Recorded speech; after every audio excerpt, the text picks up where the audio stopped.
Les ateliers de la Bergerette à Beauvais sont une solution durable pour réduire nos déchets encombrants. Créés en 1984 par d'anciens salariés de l'association Jeune Entraide, les ateliers sont devenus une adresse incontournable pour qui veut acheter malin, utile et citoyen. Pour de la pièce détachée par exemple, c'est exceptionnel. Sur la région, on trouve des bols de cafetière ou des pièces d'aspirateur, des pièces de micro-ondes. Ça permet d'éviter, c'est toujours l'état d'esprit qu'il faut trouver derrière, éviter le gaspillage, éviter la consommation de ressources pour fabriquer de nouveaux objets, alors que certains objets on peut trouver les pièces détachées quelque part, ici par exemple. On vient, on ne sait pas ce qu'on va acheter. Je ne sais pas si on va acheter une cafetière, une assiette, un pot de fleurs. Ça pour mettre... en tout cas.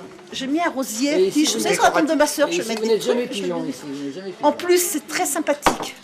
Très très sympathique. C'est une façon intelligente d'acheter. Le samedi, c'est le jour des courses. On va souvent au supermarché.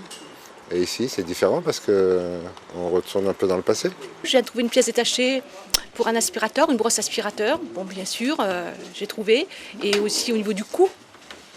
Au niveau des vêtements aussi, il faut savoir choisir, trier. Et on trouve. L'ancienne ferme de 3000 m² accueille un hangar pour le recyclage, une maison pour la sensibilisation et un magasin pour le recycle à vrac qui ne désemplit pas. Le magasin de réemploi offre toutes sortes d'objets, meubles, jouets, vêtements et autres outils de jardin qui trouvent ici une seconde vie. De plus en plus, les gens se rendent compte et ont une prise de conscience sur le fait que ça ne peut pas durer. Ça ne peut pas durer. De plus en plus de pays utilisent des ressources et des matières premières.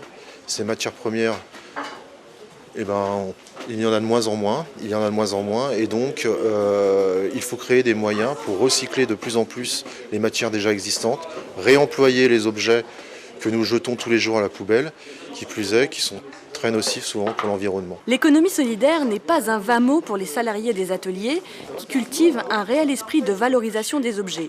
Ils trient, nettoient et réparent avec conviction. Je suis en train de trier des objets qui ont été apportés par des clients.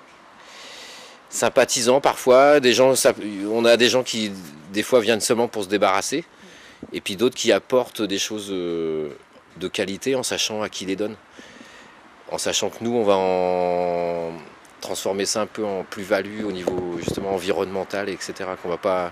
On n'est pas là pour faire du pognon, quoi. Les ateliers de la Bergerette consolident également le désemploi et rendent service aux personnes ayant peu de ressources, comme ce jeune couple de collectionneurs. Moi, je recherche plus les machines à coudre.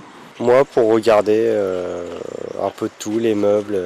Ça dépend de ce qu'il y a par rapport au prix, quoi, si c'est intéressant, quoi. Ainsi, 900 tonnes de déchets encombrants sont recyclés dans cette ressourcerie picarde qui voit passer plus de 15 000 usagers par an. L'économie solidaire a donc de beaux jours devant elle.